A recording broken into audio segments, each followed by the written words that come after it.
Welcome to Ask and Learn.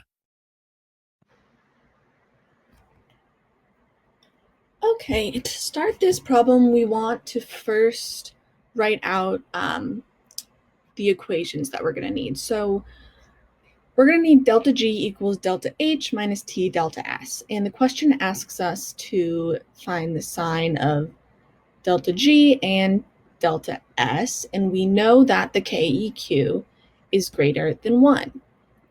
So we can start with delta G. So because we know the KEQ is greater than 1, this means that the products are going to be favored. This means that the reaction is proceeding to the right. A better way to think about this is if we write out the KQ expression right here. If KQ is greater than 1, it means that C and D up here on the top has to be greater than A and B on the bottom to give a positive number.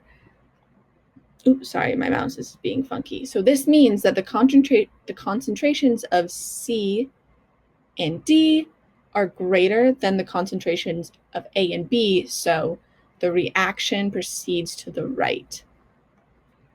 So this is pretty much another way of saying that the reaction is spontaneous. So it doesn't need any input or energy because it's already proceeding to the right. It's already making the products. So because we know that the reaction is spontaneous, we know that the delta G is going to be negative.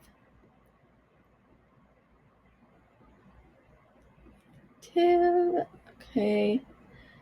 This is because for all reactions, you should definitely remember this, all reactions, a negative delta G means the reaction is spontaneous and it proceeds to the right.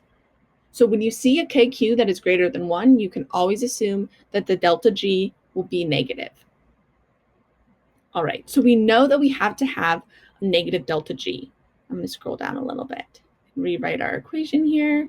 Delta G equals, delta H minus T delta S.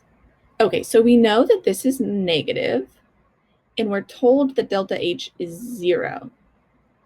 So we want to make sure that delta S's sign will make delta G negative.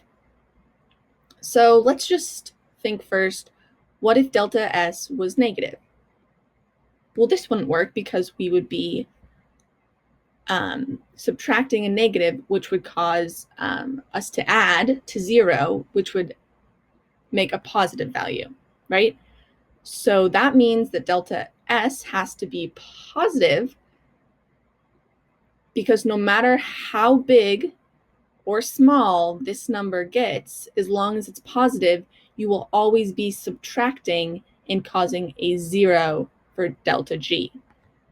All right, and so the last part of the question asks us what's causing the reaction to go forward. So we know it's spontaneous because we know the delta G is negative. But what's driving the reaction? So we know the delta S, like we just figured out, is positive. And this means that entropy is increasing.